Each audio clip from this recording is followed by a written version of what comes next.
নমস্কাৰ আমাৰ EWS যেটো নতুনকৈ আমাৰ আহিলে আগতে যেটো নাছিলে 2-3 বছৰৰ পৰা যেটো এটো চলি আছে EWS ইকনমিক্যালি উইকাৰ সেকশনৰ কাৰণে তেওঁলোকক যেটো ফৰমেট লাগে এটা সেন্ট্ৰেল ফৰমেট থাকে এটা ষ্টেটৰ ফৰমেট থাকে বহুতে ষ্টেটৰ ফৰমেট জবাৰ দিছিলে কিন্তু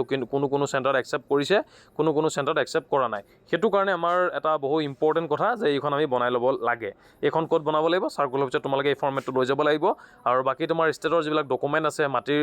মাটিৰ মেইনলি মাটিৰ প্ৰপাৰ্টিৰ তোমাৰ যিবিলাক পেপাৰ আছে সেইখিনি লগত লৈ তুমি সাৰ্কুলাৰত যাব লাগিব তেতিয়া তোমাক এইখন ফিল আপ কৰি দিব বনাই দিব আৰু যিমান সোনকালে পৰা তোমালোকে এইখন বনাই ল'বলৈ চেষ্টা কৰিবা ইয়াতে যেটো ভ্যালিড ফৰ দি ইয়াৰ এই ইয়াৰটো তোমালোকে অফিচিয়েল নোটিফিকেশনত চাই ল'বা সেই নোটিফিকেশনৰ মতে ইয়াত ইয়াৰটো হ'ব লাগিব ফাইনান্সিয়েল আৰু ভ্যালিড ইয়াৰ দুটা বেলেগকে থাকে এই অফিচিয়েল নোটিফিকেশনত এটো লিখা আছে সেই হিচাপত তোমালোকে বনাবলৈ চেষ্টা কৰিবা অফিচিয়েল নোটিফিকেশনটো এবাৰ পঢ়ি চাই ল'বা এইখন হৈছে ইকনমিক্যালি উইকাৰ সেকশনৰ কাৰণে সেন্ট্ৰেল কাষ্ট হিচাপে তোমালোকে ধৰিব পাৰা বা সেন্ট্ৰেল ফৰমেট হিচাপে ধৰিব পাৰা তাৰ পিছতে আছে form of certificate to be submitted by those candidate who intend to avail relaxation in height or chest measurement height অৰ চেষ্টত যিসকলে বিচাৰে তেওঁলোকৰ কাৰণে এইখন দিয়া হৈছে অসমৰ নামটো এটা উল্লেখ আছে দেখাই পাবা এইটো আসাম লিখাই আছে তাৰ কাৰণে তেওঁলোকে এই ফৰ্মেটটো ফিল আপ কৰিব লাগিব এই ফৰ্মেটটো ফিল আপ কৰি তোমালোকে district magistrate sub divisional magistrate বা তহসিলদাৰৰ যিকোনো এজনৰ সিল মোহৰ মাৰি এইখন তোমালোকে লগত নিব লাগিব এইখন লগত নিলেহে তোমাক এজ এ ৰিলেক্সেশ্যন দিয়া হ'ব যে তুমি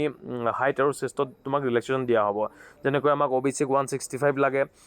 ST সকলৰ 157 লাগে তেনেকৈ ছোৱালী সকলৰ কাৰণেও এইখন তোমালোকে বনাই ল'ব লাগিব বাকি এইখন হৈছে মেইন EWS সকলৰ কাৰণে সেন্ট্ৰেল ফৰমেট ধন্যবাদ